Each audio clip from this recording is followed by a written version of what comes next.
Today's guest is Jess Lewis, a PhD researcher and functional medicine practitioner who specializes in mast cell activation syndrome and long COVID recovery. But long before she became an expert in these complex conditions, she was a patient, bedbound, reactive to food, light, and even her own thoughts. Armed with a background in engineering and molecular biology, Jess refused to accept that her condition was untreatable. She took her recovery into her own hands, weaving together cutting-edge research, environmental medicine, nervous system regulation, and lived experience to engineer her way back to health. And now she guides others through the same process, helping people move from survival mode to resilience with compassion, clarity, and a systems-based approach that actually works. If you've ever felt dismissed, overwhelmed, or like your symptoms are all in your head, this conversation is going to feel like a breath of fresh air. Let's dive in. Oh, I am so excited to have you here today, and I feel like this episode could potentially end up being like 3 hours long if I asked you all the questions that I truly want to ask you as it relates to mast cell activation syndrome and your story. But why don't we start kind of with a little bit of background on you and your journey? You went from an engineer leading tech teams to being bedbound, and then you rebuilt your health through what you call a systems-based approach. Can you kind of unpack that for us and take us back to how you got started in all of this? Yeah, happy to. I guess I'll start with the journey and I'll sort of unveil or introduce myself as we go. But when I was at my lowest, thickest moment, I remember lying in bed with tremors, literal tremors running through my body, through my spinal cord, unable to even walk to the bathroom without help. And I spent months going from doctor to doctor, each one offering very different, very myopic textbook theories like you're dehydrated or you're deconditioned or you're fat or you've lost too much weight with no real solution. And the turning point for me came during a very particularly bad night when I realized that no one was coming to save me. And as an engineer, that's my background in microbiology and molecular biology and biochemistry. I was used to solving complex problems by breaking them down into systems. And I thought, well, if I can troubleshoot technology, why can't I troubleshoot my own body? And that moment sparked something in me, I guess, a determination to apply my engineering mindset to my health, because no other aspect of healthcare was helping at the time. I started to research obsessively, tracking every symptom, every trigger, mapping my body's responses like I would debug software. And I wasn't really accepting the we don't know or even the gaslighting as answers anymore. And as I went through my own healing, what really triggered in me, and clearly I'm, sitting in front of you now, talking with you, my brain is working just fine where it wasn't before. What triggered in me was not just my own innate healing, my body's own innate healing, and being able to activate that and figure it out at that system level. But it was also this compulsion to change almost everything else about my life, including going back to school, which I have done, studying my PhD to specialize specifically in functional medicine around mast cell disorders, nutrition, and healing, because I felt like it was a calling. I hate to say that any sickness is a silver lining, but I think I'm just I wake up on the right side of the bed all the time, right? I'm a pretty positive person. So if I were to look at all the darkness that I experienced, what's the light that comes from that? And that's helping spread the word, and that the advocacy and through, resources and going back to school to study and fill a gap that I see is there in our healthcare, in chronic illness, and particularly in mast cell disorders. I love that. And I completely resonate with that. I think ultimately we choose how we perceive a situation. So when we're going through the darkness, it can be really hard to just say, there's a silver lining in here somewhere and I just need to find it. Like, it can be almost impossible. to do that at that time. But I feel like I feel the same as you in that retroactive way where I can look back at my illness and go, this was a gift because it opened my eyes to so much dysfunction. And now, as you are, getting to lead people through that and help people in a way that you didn't receive, right? Yeah, that's true. I didn't feel supported at all. In fact, I felt gaslit by my medical doctors. I felt, lucky enough to have some really great friends and some family members, but that's few and far between. That's an exception. And even the staunchest supporters, they don't see the illness, even though I was in bed, right? They don't see the fatigue. For all intents and purposes, all the test results come back normal. I look pretty normal. I'm just in bed a lot. And that can be even more demoralizing when you're going through something that you know is very, very real. And that was a very dark place for me. That's for sure. So, Jess, once you went back to school and you completed your PhD, what was the first step you took when it came to healing your own body? Yeah. So one thing is I haven't completed my PhD just yet. So I'm in a PhD program now. I do have a background in molecular biology and biochemistry and engineering, as you know. So I pivoted because this happened to me a couple of years ago. And gosh, the first thing I did was understand what my body was doing. And I think the best way to answer that question is to talk about the chain reaction that happens, breaking down what's actually going on in the body. Because for me, that was my first step. I had to understand what was happening when I was having a mast cell flare. So I think it's important for your listeners to understand what that process looked like. And I needed to break it down into digestible pieces. And I didn't know I had mast cell activation syndrome. I thought I had long COVID. Nobody had a lot of information around that. I knew I was exposed to mold. There are some protocols to release mold from your body and heal yourself from mold exposure. But all of the other symptoms were remaining. And I had to get very, very granular about what was going on in my body. So thinking of your mast cells as your body's first responders, they're part of the immune system. They're scattered throughout your tissues, especially in areas that interface with the outside world. So skin, like when we get flushing, lungs, when we can't breathe right, gut, when, gut motility has changed, your brain. And my brain is my biggest asset. It always has been. And I couldn't function. I couldn't think. I couldn't read an email. I couldn't come up with words. I was leaving cabinets open and walking out of the room. And when these cells perceive a threat, whether real or misinterpreted, they release over 200 different chemical mediators, including histamine. And so when I was having a flare, it was like all of the alarm bells would go off at once. And the mediators would cause my blood vessels to dilate, my tissues to swell, my heart rate would increase, my gut would go crazy. 70% of the mast cells live in the gut. I didn't understand that my nervous system was intimately tied to this process. And figuring out, the very first step for me was figuring out that my body was in danger mode. My sympathetic nervous system, fight or flight, was activated. And that further triggered all of the mast cells. When I figured that out, or I had a suspicion, and I think it's important for your listeners, especially if they want to learn how to be systems thinkers, or just go back to scientific method, which is you make an observation first. I was getting sick. It felt like I was getting sick maybe after I ate food.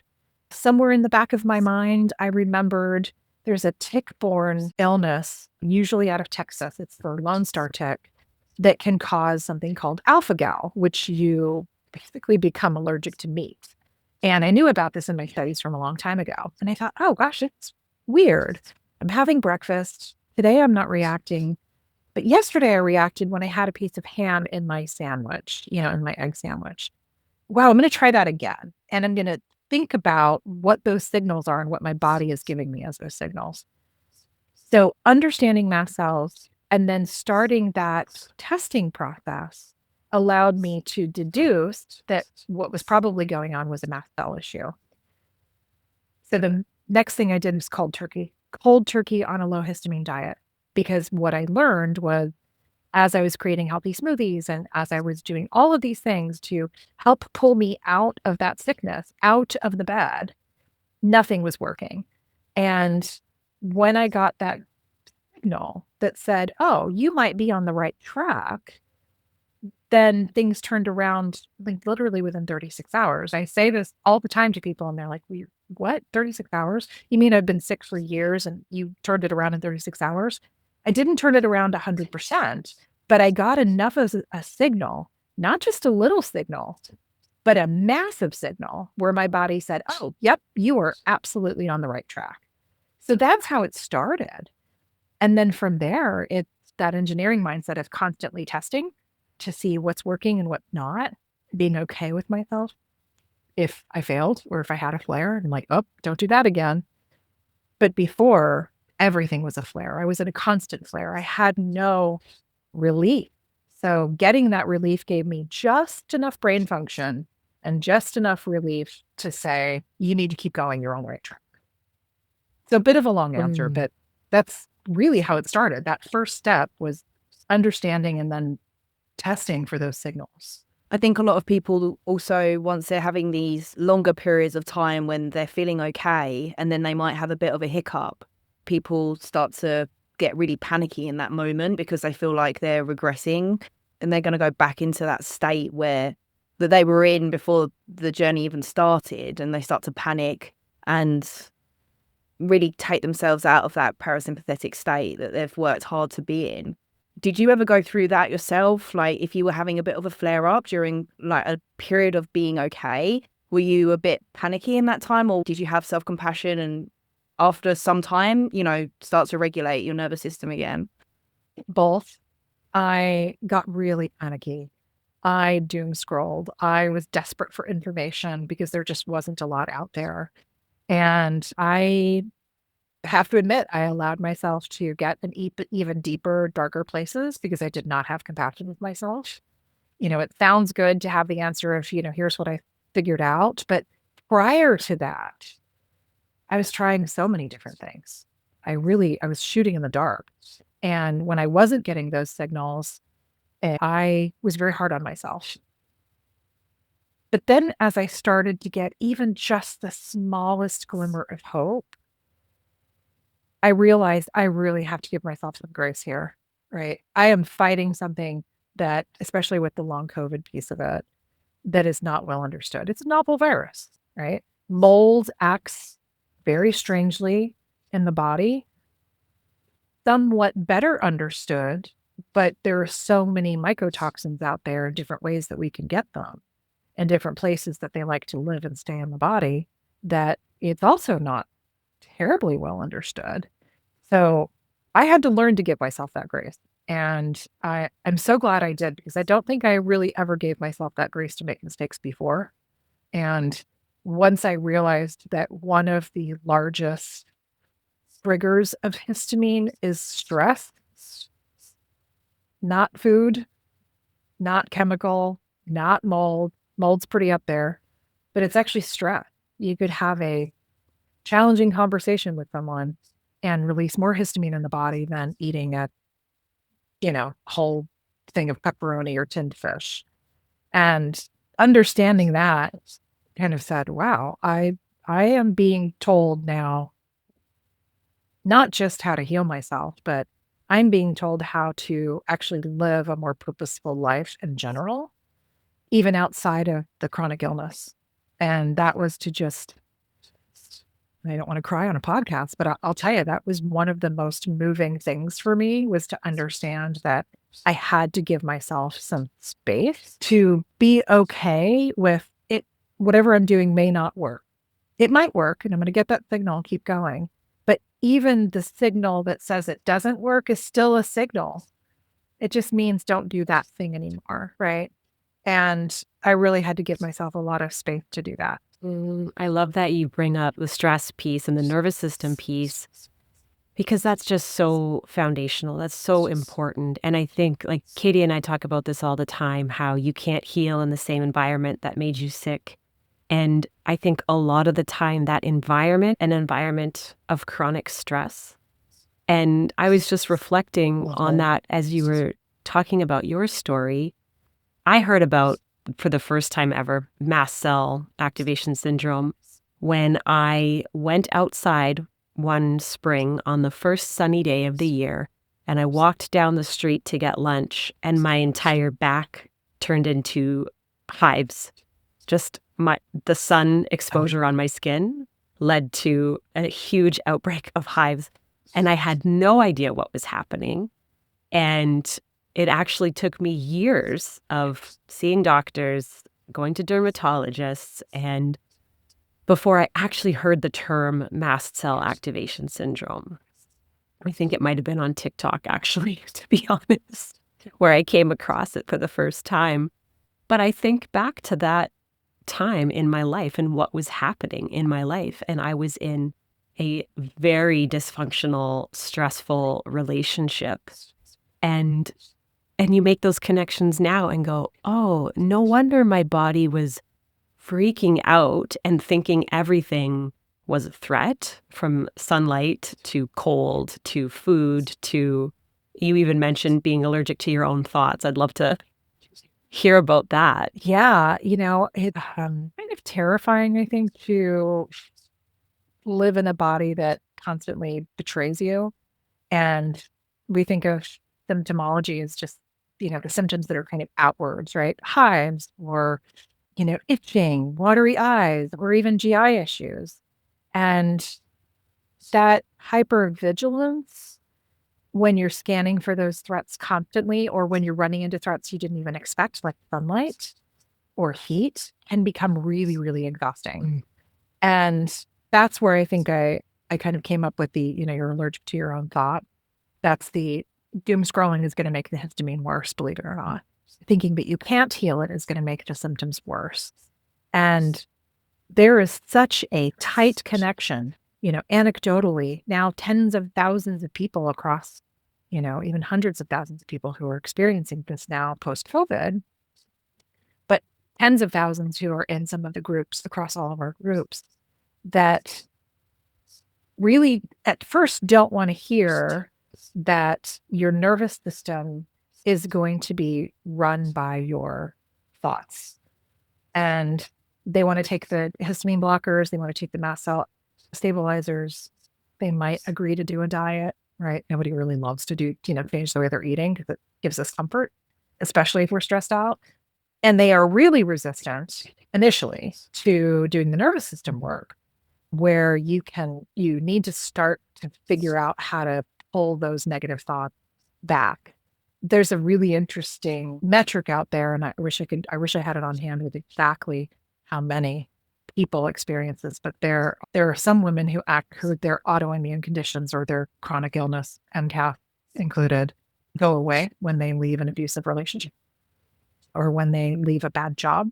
So an abusive relationship could be a partner, but it could be a job, it could be a family member, not having those boundaries. Those boundaries are constantly being crossed over.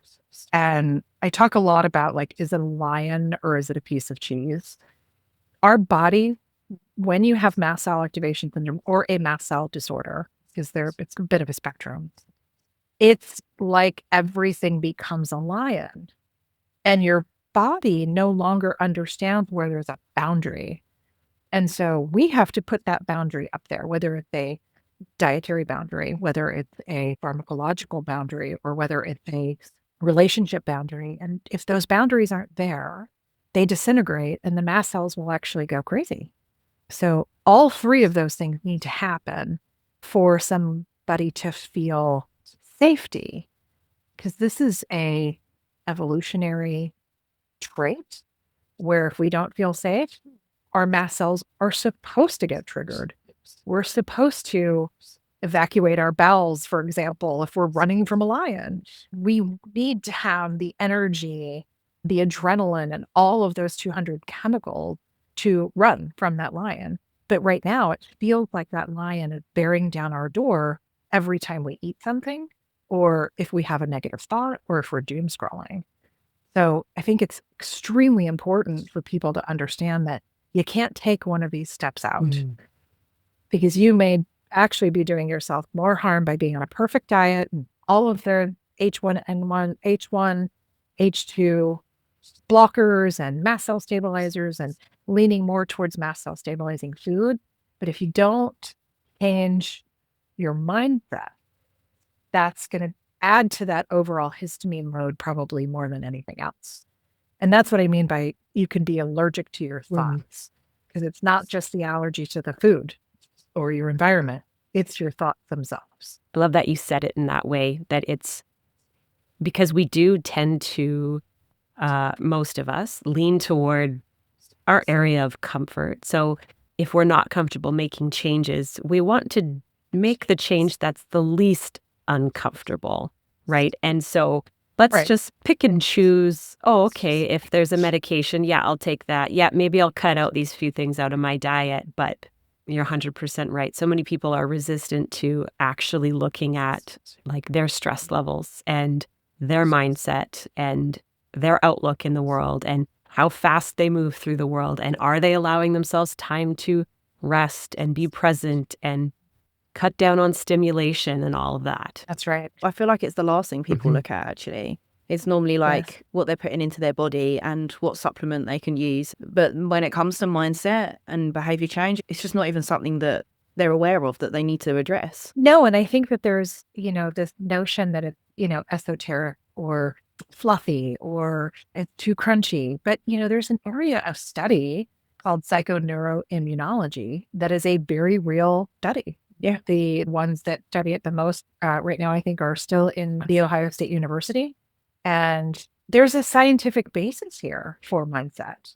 There are chemical things that happen in the brain. I mean, we think we all know that to a certain extent, right? We can all intellectualize that, yeah, sure, the synapses fire and there's a chemical that's moving around. But don't separate your brain from your body. And I think that's what we've done ultimately, is we've separated our brains from our bodies. Like our bodies have functions, and sure, our brains have synapses, but I think we just think about it as this, automatic, electrical impulses that happen in the brain. Rather, they are biochemical processes and pathways that happen all over the body.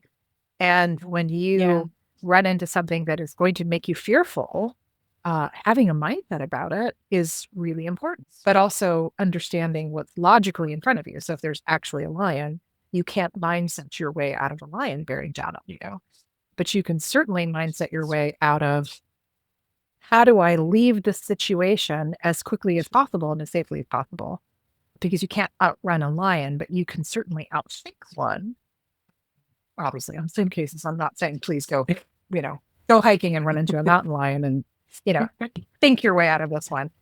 But I think the story applies here, right? Is that we just have to have some discernment around that, and that there is scientific basis behind those chemical reactions that happen in the brain. And histamine is one of them. And if we have too much of it, we're going to start to have the brain fog, not think very clearly, and not be able to think our way out of any situation, whether it's a lion or a challenging email from a coworker or a partner or a piece of cheese. Yeah, it's been labeled as woo-woo, really, hasn't it? So I think, though, we're moving out of that. It seems to be we're moving out of that movement now, and the trials and the evidence is there to prove it, which is super exciting. Because I know you talk about how symptoms aren't random and how they're part of a biological chain reaction involving the immune system and the nervous system and your environment. So how can you almost break that down for us in simple terms? Like, what's really going on inside the body during a flare-up, for example? Your body enters danger mode. It's your body trying to protect you. And it's really a switch that gets flipped. It's supposed to work normally, right? So when something comes towards us, or we eat something, we get stung by a bee, or we run into poison ivy, oak, or sumac, those mediators are there for a reason.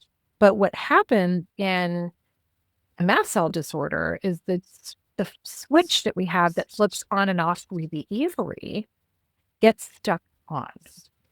So that chain reaction means that all of the alarm bells are going off at the same time. All of the 200 mediators are happening at the same time. And it's flooding the body unnecessarily, and we can't take it. It makes us feel unsafe. And that safety, again, going back to food and environment and stabilizing the mast cell, what we try to do is break things down into pieces where we say, now let's lower your histamine bucket as much as possible, or inflammatory load is also something that I talked about. And this means identifying and temporarily removing the biggest triggers. Usually starts with diet. That's the easiest. Mast cell stabilizers, also kind of easy, but it really just depends on, how you're supporting your body's natural detox pathways. Because what you're doing is breaking it down into simplest terms, which is, how do I make my body safe? And can I make my body safe long enough where it will learn, whether it's psychologically, physiologically, it will learn that the switch doesn't have to be on all the time. I don't have to flood my body with those mediators. Early on, when I would go to the doctor, I would actually say to them, I can't describe what this feels like outside of, I feel poisoned. I feel like I've taken too much of something and I don't really take anything. I barely take an Advil if I have a migraine. So to feel like I've overdosed on something, and they weren't listening, unfortunately, right? That's because all of those mediators and that switch had been flipped and everything was dumping into my body at once constantly. Because what was I doing? I was not only thinking unsafe by trying to figure out what was going on. This was pre-understanding that I had a mast cell, triggered mast cell issue from the mold and COVID. So I wasn't thinking clearly. I wasn't thinking positively, but I was also eating all the same stuff I had always eaten. And I'm Italian, so most of our food are very high histamine.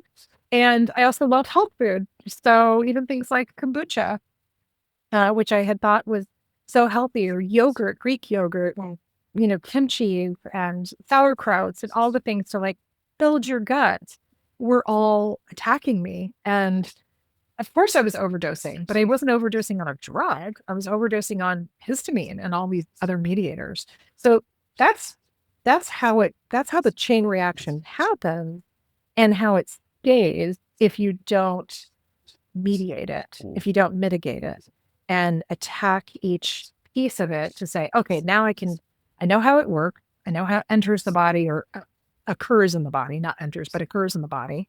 I know how it enters the body through food and through chemicals and, just life, air.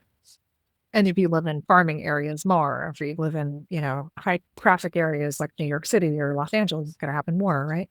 But understanding that, being able to then unwind and take those things out of your body is a very powerful thing to do and to understand if you know how it first starts. Yeah, because you're starting out in a situation where, like you just said, the switch is permanently on, but if you're not aware of even what the triggers are, you're continuing to those things are just flooding your body. And I like that visualization of the bucket, we're just continuing to pour in the histamine bucket.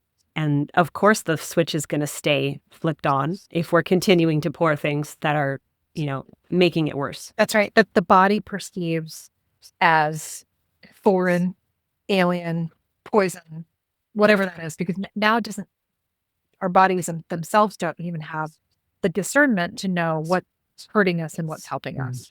And unfortunately, the mindset is part of it, but it can't overcome putting in the actual chemical or having the chemical be triggered in the body. Yeah. Yeah. Because a lot of people think that they're eating healthy. Why are they not getting better? But it's not really that easy and simple. I did. Yeah. I mean, it was the first thing I did when I got sick. Started making smoothies and going back to my, more, raw food and, as healthy as possible. And I mean, I'm a rather healthy eater anyway, but I really decided I was going to lean into it, right? And come to find out, literally every single ingredient, 95% of the ingredients I would put in my smoothie were all high histamine. And so I also had to get rid of the notion of what was healthy food and what wasn't. And if you've heard other appearances on podcasts, people laugh at me and actually send me nasty grams afterwards when I say I lived on Five Guys for 3 months, because that was really all I could tolerate. I literally could not eat anything else. And so I love an occasional burger and some French fries, but you would have never caught me eating that time and time again, day after day after day after day. But when I figured this out and I realized that I was really reacting to everything and I could only eat, 5 or 6 foods, what was I trying to do? I'm going to try to keep my body as calm as possible. I'm not going to stress out about the fact that it's unhealthy. What I am doing for my body is healthy and healing right now, in whatever form that looks like. That's where you start. And as soon as I could figure out, oh, okay, wait a minute, my body's a little calmer now. Now I can add zucchini, which I love. I can add a little bit of olive oil. I can add some herbs. I would cry on the phone with a friend of mine and say, I was a chef. I was, my family grew up cooking all these elaborate, beautiful meals, and I taught cooking classes on our farm and did all these things that just fed me, gave me joy to feed other people and, create cuisine and all these things. And suddenly I couldn't think my way through a recipe because I couldn't have anything. And I really had to rethink not only what is healthy and what isn't, but what's a way that I could lean into the nutrition of food, but also understand what's going to be the lowest in histamine. And from my herbal background, looking at what's going to be a natural antihistamine, what's going to be a natural mast cell stabilizer. And thus my food list was born, because there was so much conflicting information on the internet. You can find lists that say low histamine. You can find some lists that will say what is a natural antihistamine, but bringing those things together so that it was way more understandable, and we could pivot and look at an entire list and say, oh, okay, well, chicken breast and parsley and mint and lots of other fresh herbs, and putting those together, then I could grow that, right? But at first it was literally hamburgers, because that was what was healthy for my body at the time. That's wild. Yeah, I imagine there's layers of identity wrapped up in that as well. Like what you just described about 100%. Being Italian, living on a farm, cooking, like that's who you are. And then to be in this moment where you're like, eating hamburgers has me feeling my best in this current moment. Like, that just turns your whole world upside down. Yeah, totally upside down. I had to grieve and try to give myself the room to grieve, but not too much of it, because I had at this point and learned that too much of the negative mindset, particularly since I was just inherently a more positive person. I had to learn to give myself some space to grieve the identity that I had built around being the capable one, the one who could outwork, outthink, outlast any challenge, cook anything, put anything in front of me. You want to come over for, a cooking class or to have dinner at the farm? Come do the thing with me, right? And I had to face the very humbling reality that my worth wasn't tied to always being on. Wasn't tied to my productivity. It wasn't tied to my achievements. It wasn't tied to how many people I could feed. It wasn't tied to, what wild recipe could I conquer. That was a grieving process. And it was a grieving process also around lost time, events that I missed by being in bed, relationships that had changed, opportunity, and that relationships I grieved because they changed, opportunities that passed, the future that I thought I was going to have, I thought it would never materialize. And I think perhaps the hardest part of grieving that loss was of certainty and control. And I really had to surrender to the illusion that I can control everything through sheer force of will. Now, funny enough, I do believe that thought process, the inherent positivity that I had prior to this, and thinking that I could really control everything like a Marvel character through sheer force of will, is the superpower I needed to control my destiny and healing. So it was a little bit of a double-edged sword. I had to give up some of that control to say, oh, wait, you can still have some of that, but the control is going to look a little different. So the redemptive part was discovering a deeper identity, one that was based on resilience, compassion, and presence of mind, presence of body, rather than just an achievement. I developed a relationship with my body built on a partnership rather than dominance, bending it to my will or not, or ignoring it, sadly, like I did, especially in very high pressure situations at work. And ironically, that illness taught me to live more fully in the present than I ever did when I was healthy. And I use air quotes there for people who are listening and not watching, because again, that healthy versus unhealthy was the definitions of those were such a paradigm shift for me. It's so interesting because the way that you just described that, it sounds like you were building up layer upon layer, and each step that you took, you learned something new about yourself, and then that enabled you to move on to the next step. Yeah. And it's just such a beautiful story in itself, the way that you went through these motions of layering these healing patterns on top of each other until you get to the point where you're at now, right? Yeah, I just thought that was really beautiful. Thank you. Thank you. I appreciate that. It's certainly hard work. It's important to understand that incremental improvement is what you're looking for. Signals, small signals, and celebrating those signals. You don't have to have a big win to have a win. Exactly. And for those listeners who might be listening to this and thinking, this really sounds like where I'm at right now, would you say that there was something in your past that really created this situation for you, where you found yourself in a position of, extreme brain fog and being bedbound? I feel like a lot of listeners might be listening to this and resonating with it and thinking, I feel exactly the same. And they might be in a toxic relationship with their husband that they want to leave, but they're bedbound and they rely on them financially. Or they might be in a job position that if they quit, then they'd be financially unstable, or their family would be really disappointed in them. I speak to a lot of people that are in these situations. So I didn't know if they could possibly resonate with you in some way by hearing your side of the story as to what triggered it for you. So the layers of there's so much to unpack in that question. There's just so much to unpack, right? It's not just the layers of what brought me here, because there's the acute layer of having COVID and having, mold exposure. But I also have a genetic predisposition to a mast cell disorder, which I found out only after getting very, very hyperfixated on the healing and trying to figure out why, and that systems thinking.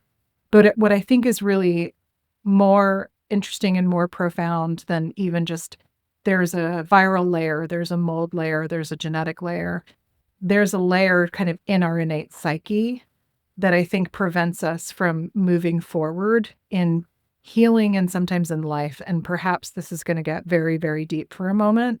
And there's a whole other layer of nutritional psychology that we've been digging into recently in school, and that I deal with even with my clients, that half of these things are half of the protocol that we put in place is really a mast cell protocol, but the other part of it feels like therapy sessions, because we're really unpacking all of the things that have prevented them from being able to heal anything in the past. Boundaries, bad relationships with people, bosses, bad relationships with food, what's healthy, what's not healthy, bad relationships with the constant thought that we have to be producing something to be worthy as people, producing children, producing a partner, producing money, producing just, there's a whole piece here that's even in the, we've been calling it recently like late stage capitalism, where we think about how all of this is connected to how we have been as people so far away from our evolutionary path, right? So far away from mechanisms that happen in our body, like histamine triggers, to have the body feel safe, because those are triggers that need to happen, all the way to Do I feel safe enough, good enough, confident enough to leave the situation that I'm in? Whatever that situation is, whether it's a food situation or a partner situation, whatever that situation is, am I confident enough to leave that, or am I doing myself more harm, not just psychologically, but literally physiologically, by staying in a situation that is not good for me, right? We say in yoga and more, holistic healing modalities, we often say, release that which is not good for you. That couldn't be more true. That couldn't be more true. And for me to get sick like this, it was like a punch in the face from the universe to say, not only am I going to tell you that you need to right yourself, girl, I am going to give you all the tools that you need to do that, but you got to listen now. And I'm going to force you to listen because you haven't been listening for 20 some odd years as you've built up your career and your family and, all of the things that we were supposed to do. I'm going to make you do it now. Jess, I love that you just went there. I love the depth that you brought to that response, because I think that all of these layers are immensely impactful in our lives and where we're at right now. And when you put it so eloquently the way you just did, it's like we can see these layers building, the layers of stress, and it goes on and on. It's just endless, the layers. It is. It's endless. And, you can almost call it taking away those layers piece by piece. It's like the great deconstruction. You have to hit all those layers to be healthy, because it's not just physical health we're thinking about. I know that the listeners might be, it may resonate that they had tremors, or they had, air gulping, or they had hives or itchiness or watery eyes. Those are all physical manifestations, and they're very real biochemical physical manifestations. But deeper than that, you've got to deconstruct all of the layers in order to live not only a more healthy life in a mast cell situation, but just in general. And there's nothing better, I hate to say, because I don't want anybody to go through this like I did. And there are some people that will just, won't get to the level of better, whatever better baseline they have is where they are, and that's fine. But I don't want anybody to have but man, there's no better disorder or cluster of disorders to show just how interconnected everything we have going on in our lives is. Psychologically, from a society, the way we conduct our healthcare here, which is abysmal. Not saying that everything is wrong, because you can live at that intersection and that nuance, right? But there's no better way to show that you've got to have the right mindset. You've got to have the right food. You've got to have the right approach to life and approach to even capitalism, like we were talking about, late stage capitalism, is every single piece of the layer that's attacking us. And we're getting attacked from all sides now, right? Every day, constantly. And it's up to us to deconstruct that in all the ways that we can possibly learn how to do. My job, of course, is to teach just the one part, or the multi-layered part around mast cell, but other chronic illnesses, same thing. I mean, really no different. It's mindset, food, what you put in your body, who you have around you, the community that you have around you. I mean, we haven't even touched community. Community is a huge part of this, because I think a lot of us feel alone in our chronic illness because we're isolated intentionally. And that's not good either. That tends to be a common response or coping mechanism, right? When we are feeling this way, when we're feeling not ourselves, when we're feeling like we aren't able to perform in the world in the way that we have, it's that natural kind of instinctual isolate, keep myself at home, and I don't want to show this dysfunction to anybody else. Right. Yeah. I used to actually feel really embarrassed. Like, if I was going to go out, I didn't want to be like labeled as the sick one. Yeah. Or the one that never drinks alcohol because she's boring. Yeah, I actually went through quite a long period of time just feeling like utterly embarrassed and not wanting to go out for that reason because I didn't want any of these labels. But then eventually you just stop getting asked out. Yeah. And then that in itself is pretty demoralizing because then you just feel FOMO all the time. All the time. Katie, I've had very similar experiences, and I feel you. I do.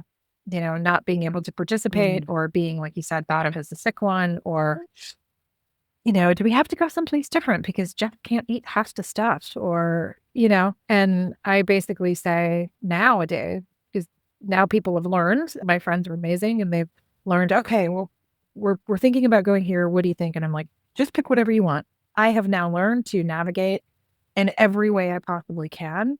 Either I'll have a little bit of something, I'll have nothing, and I'm okay with it, and everybody can just ignore it. But I'd rather be with my friends. I'd rather be in that community because I felt so isolated for so long. So you'll find, anybody who's listening who's going through this, you'll find that balance. You'll find that happy medium of where you can stand in your power and have your boundaries and say, there are certain things I can't do at the early onset or acute part of my healing. But then you're going to go with it. And sometimes those friends are going to change. And that is okay. Because the community, the layer of community on top of this means that you've got to put the right people around you. Exactly. And it doesn't feel like it at the time, but those people that you think that you're losing in that moment, they weren't your people. And it's not until after the fact and you look back and you think, no, that was actually a blessing in disguise. That's right. But it's really uncomfortable in those moments. It's really, really uncomfortable and sad. But yeah, I would like the listeners to know that they're not alone, and we've all been in their shoes, and you just have to stay consistent and you just have to keep going because the right people that should be around you will eventually be your people, and that's who you really need to lean into. Yeah. Going back to the layers of triggers, I want to touch on, you wrote about the ability to hold nuance and starting to think and look at these things with more complexity. Why do you think it is that so many people want to simplify these conditions and kind of just put things into a neat little package and oversimplify something that is incredibly complex and multifaceted and multi-layered? Yeah, I think it's just lack of understanding. We innately want to control our situation and control our destiny. So a little bit of is control, and it's completely understandable, right? If we don't understand something, we need to try to fit it into a neat little box.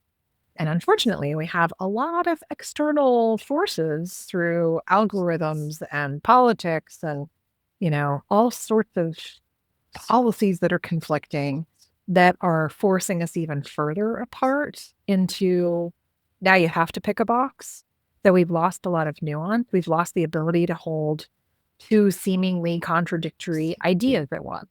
So, for example, that symptoms can be both physiological and influenced by the nervous system, like we talked about earlier. That medical intervention can be both necessary and insufficient. And that we can be both sick and responsible for our healing journey. And I say that we just need to start validating people's physical experiences first, right? There's a physicality to this that is very, very real. And that inability to create the nuance might be at the heart of why they just well, just give me the diet or just give me the drugs. And I'm not even going to think about what my mind can do. So start by validating people's physical experiences. The symptoms are real, full stop. Once they feel seen in that reality, there's room to introduce the both and perspective, that healing happens at multi-levels simultaneously. We can acknowledge that mast cell activation and mast cell disorders, that they have clear biochemical markers, and that your thoughts and your nervous system influence those markers. So it's biochemistry, and that thought and the nervous system state can influence what those markers are. You can take medication that help manage your symptoms. Could they be more natural? Sometimes. But even sometimes the most natural of medications some herbs are huge histamine liberators, right? So don't take those. But you can take those medications or supplements or herbs to manage the symptoms and work on root causes. You can do both of those things at the same time. You can honor your limitation and then also gently expand your capacity. And to me, this nuanced thinking is actually more scientifically accurate too. Our bodies are not machines with isolated parts. They're complex, adaptive, systems that where everything influences everything else. When we embrace this complexity, the system, we open up more pathways to healing, and we also open up more pathways to understanding that system and understanding that a lot of things can be true. There's been a lot of divisiveness around, things like ivermectin, or there's been a lot of divisiveness around COVID. There's been a lot of divisiveness around our healthcare system. And a lot of what you're hearing from both sides, so interesting when you really dig into it and you do it from the understanding of the complex system, the understanding of nuance. A lot of times, both sides are true. A lot of times, all the boxes are true at the same time. None of the boxes are true at the same time. There's a piece of it that's true. And I think we've lost a lot of that. And because of that, we have entered into, another stage of healing where it also feels very divisive, whether it's only holistic or only allopathic. You can have both. Man, if I break a bone, I hope the ER is there, right? Yeah. If I need an antihistamine, I'm really glad I have Zyrtec, right? But if I need a mast cell stabilizer, I don't necessarily need the prescription, but I'm never going to judge somebody who does, because that may be exactly what they need because their biochemistry is, it's just appropriate for their biochemistry. For me, I didn't need to go down the path of a lot of pharmaceuticals, but I took Zyrtec and Pepcid, and gosh, I mean, I'd heard Pepcid my whole life that if you take too much of it, it's going to ruin your gut and you're, never going to have the right kind of acid balance. Well, you know what? I feel like I'm dying, so I need to take something. And it turns out that those antihistamines are actually pretty powerful, from everything from mast cell disorders to PMDD. And now we're hearing it all over TikTok, right? Because the truth lies in the intersection. And if we can't pull people together into that intersection, we're going to have problems. We're going to have more problems than we even have now. Have you found that more women suffer from symptoms rather than men? Or is it a mix? It is a mix. It is a mix. But again, here's the nuance. The nuance is it's primarily women. But my client, and when I say clients, I mean paying client. I have a lot of free resources, but I do see people, and I have a practice, and we're opening up a physical practice too in North Carolina. The majority of them are men. Interesting. The majority of my population, women. The majority of mast cell sufferers, women. But the majority of the people who are actually seeking help and saying, okay, I need to zero in on the thing. Forget my boundaries. I need to zero in on what's actually going to help me, are men, which I think is actually really interesting. But there's also a big nuance. That is really interesting. Isn't it? Yeah. There's also a really interesting intersectionality here too, where it's primarily white women, but it also might be that we are more vocal, because I can't tell you how many times I've pulled research and added to, I have a free physician's guide, patient guide that they can give to their physician that pulls forward intersectionality that says, actually, you've got just as many Black women who have MCAS as white women. It's just that they are taught more to not come forward. They are taught more, and they're gaslit more in the healthcare system than we are. Yeah. So that hierarchical. It's more, but why is it more? Yeah. Yeah. That's why I was surprised about men, because men are renowned for just not saying anything and getting on with it and just suffering in silence. Yeah. Whereas, because of their conditioning. So I have a theory, though. Yeah, I have a theory, and I love my brothers out there. I do, but they don't like to be uncomfortable, and we are forced to and been taught to, in our layers and layers and layers and layers of generational female history, to take it, to take the childbirth, to take the cramps, to, cramps are kind of like a heart attack, right?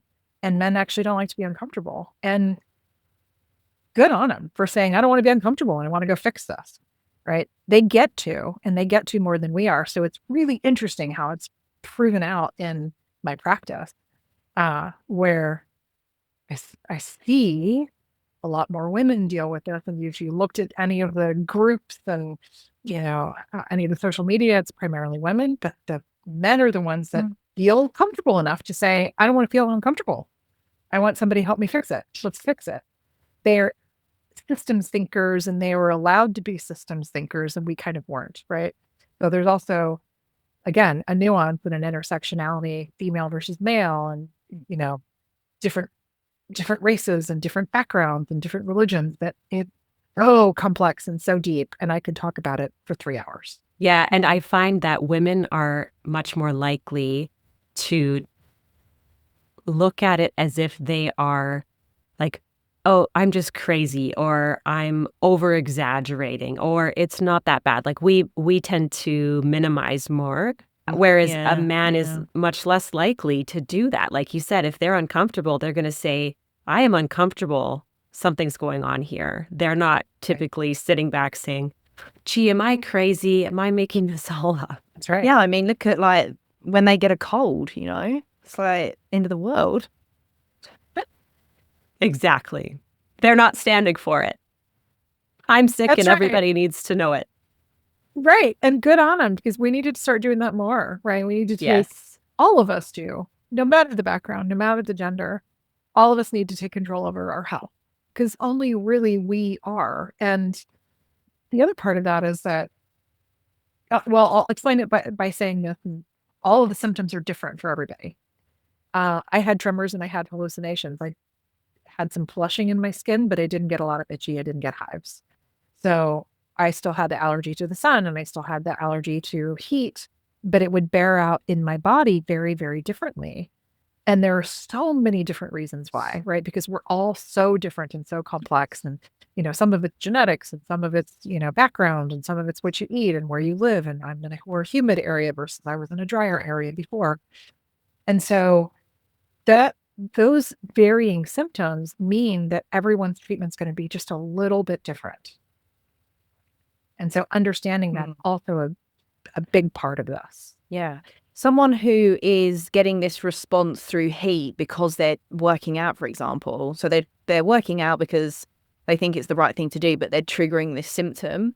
What would you recommend they do in that situation? Yeah. So oftentimes we think that the exercise intolerance is something called PEM, P-E-M, post-exertional malaise. And it's part of the dysautonomia umbrella. But what it actually is, if you have a cluster like the EDS and ADHD and ADHD POTS, and or you have MCAS, more often than not, it's not PEM, it's heat intolerance. So it's not that you are moving. You're not allergic to the movement itself. It feels like it. I would go take a small walk because I thought I felt better, and then I would be in bed for another 2 days. So it was a lot of like push-pull trying to figure this out. It's actually heat intolerance, because the heat's building up in your body. You move around, your cells are moving around, your muscles are moving around, and you're building up a little bit of heat. And if you're very, very acute and you haven't released the rest of the histamine in your body and you're not navigating through that properly, then it can also be a very big histamine trigger. So what we developed is a heat intolerance protocol. It's very simple, free to do. It's just introducing your body to heat a little bit at a time, and understanding that you may have to go, if you're a hiker or kayaker like I was, or an exercise junkie, or maybe you're a weightlifter or a rock climber, you may have to let go of doing that for a little while and be okay with it. Be okay with the fact that you're not producing, or you're not excelling at whatever it is that you love to do, because really you have a heat intolerance at the base of that. So getting rid of all of that, not doing the things that you would normally do to cause heat, and it doesn't take very long. Maybe it's a little bit of time in a sauna, not a lot of time. And when I mean gradually, I mean a higher degree in a sauna for like a minute, and then next month you increase it by another minute. It does take a little bit of time, not a ton. It feels like it, when I say those words and I say those just a few minutes at a time or a few degrees at a time, it feels like it's going to take a year to get back up to, heat that I can create in my body. Well, your body isn't that hot, right? So very, very, very small degree change is going to feel like a lot of intense heat when you have the mast cell issue. When you expose your body to a little bit of heat, just incrementally, and again, bring it back down to safety. What are you going to do that day if you're going to step into the sauna or you're going to step into probably not direct sunlight, heat of North Carolina, for example? What are you going to do that day? You're going to drink a lot of water. You're going to make sure that your low histamine diet is just absolutely in check, right? There's no flirting with higher histamine food that day. Make sure you're taking your mast cell stabilizers. Make sure everything else is pretty stable. Make sure your mind understands that what you're doing is creating safety in the body. You're going to actually say, I feel safe. I feel safe. I feel good. You're going to do some breathing exercises. You're going to work on your vagus nerve, and you're going to do a little bit of that heat tolerance training. And then add a little bit more and add a little bit more. At the base level of this is really safety. And it's about convincing your body and convincing your biomechanics, biochemistry, to not get triggered and feel unsafe when really you are safe. Your body just thinks you aren't. Right away, when you speak about that and that kind of process of titrating to kind of brush up against an edge and come back to safety, right away my brain goes to the extremes and how there's so many people speaking to, you got to do cold plunges 5 days a week, or you got to be in a sauna, like you said, for 20 minutes, 4 days a week.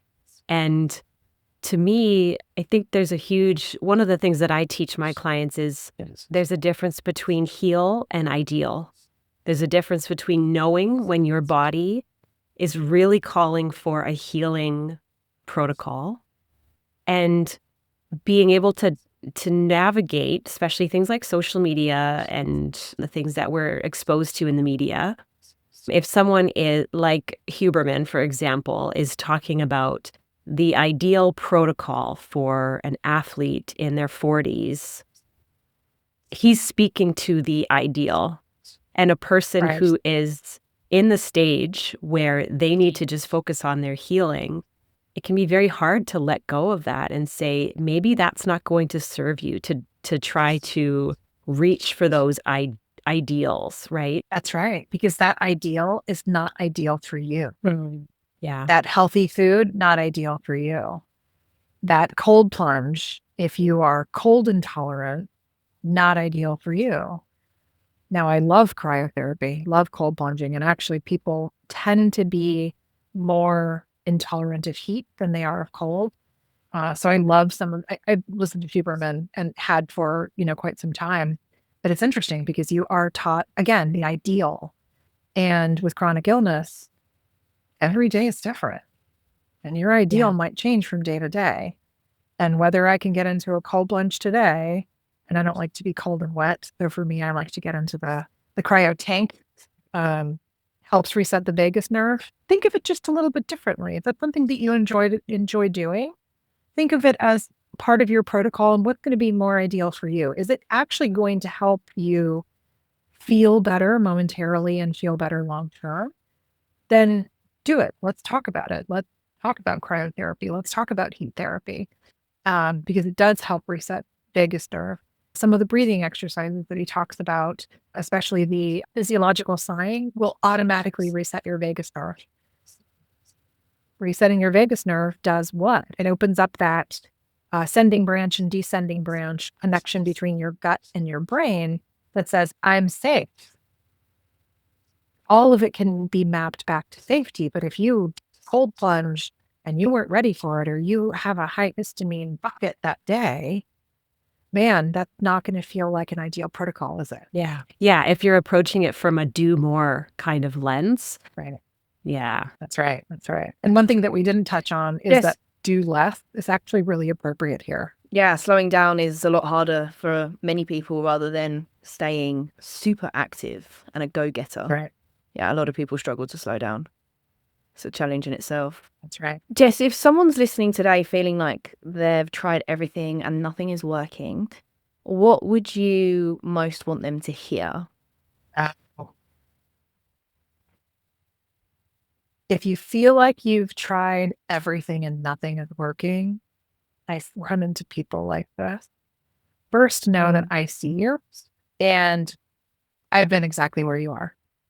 The feeling of exhaustion, hopelessness is actually part of the illness. It's not a character flaw.